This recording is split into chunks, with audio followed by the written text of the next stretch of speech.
Okay students, हम कल पढ़ रहे थे वर्क एनर्जी थ्योरम।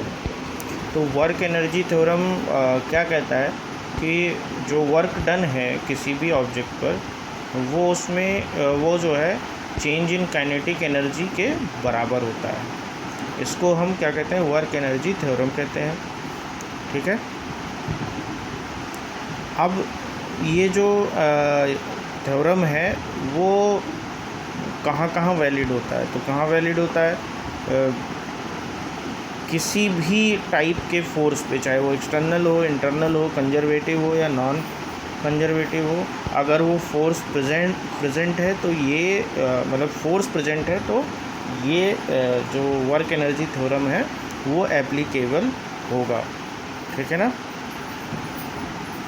ये non inertial frame of references पे भी अप्लाई होता है। ठीक है। अब हम बात कर रहे हैं पावर की। तो पावर क्या होता है? Power of a body is defined as the rate of which the body can do the work, यानी rate of change of work done is known as power, या rate of change of energy is known as power. ठीक है। अब यहाँ पर आप देखें average power क्या होता है। एवरेज पावर क्या होगा? Change in work done to the change in time, यानी total change in work done over total change in time, यानी rate of change of work done with respect to time is known as power. So total change in work done over total change in time is known as average power. ठीक है ना। Instantaneous power क्या होगा?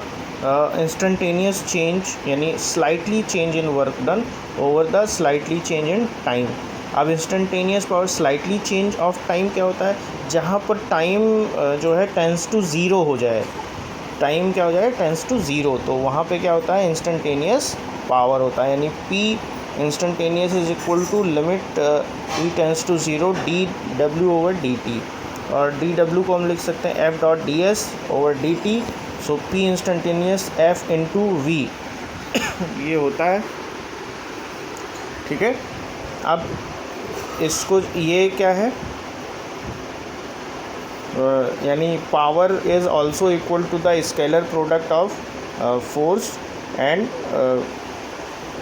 Scalar product of force and velocity. ठीक है ना। ये जो है हमने यहाँ पर ये अभी फार्मूला ये आप देख रहे हैं यहाँ पे डेराइव हो गया, इसका भी इस्तेमाल करते हैं हम।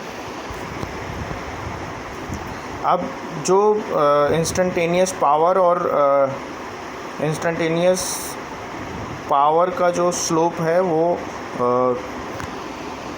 वर्क और टाइम का जो हमने ग्राफ ड्रॉ किया है उसमें जो हमने यहाँ पर देखें थीटा जो है एक पॉइंट है, वहाँ से थीटा जो है हमने निकाला हुआ है। तो टेंजेंशियल जब हम निकालते हैं तो क्या होगा? P is equal to dW over dt is equal to tan theta. ठीक है। अब अगर उस area of under the curve जो एरिया है, यानी उस कर्व के अंदर जो एरिया है उसको अगर हमें फाइंड आउट करना है तो हम क्या निकाल सकते हैं? P is equal to dW over dt, और एरिया अंडर द कर्व यानी वर्क और टाइम के बीच में जो ग्राफ खींचा गया है उसमें जो एरिया अंडर द कर्व है वो जो है क्या देगा? वर्क डन देगा, और जो इंस्टेंटेनियस पावर है वो हमें टेंजेंट एंगल देगा, यानी P is equal to tan theta. Clear है ना। यानी वर्क और टाइम के कर्व का जो स्लोप है वो हमको पावर देगा, और जो एरिया है वो हमको क्या देगा? वर्क देगा। क्लियर है। अब इसके आगे हम नेक्स्ट वीडियो में बात करेंगे। Thank you.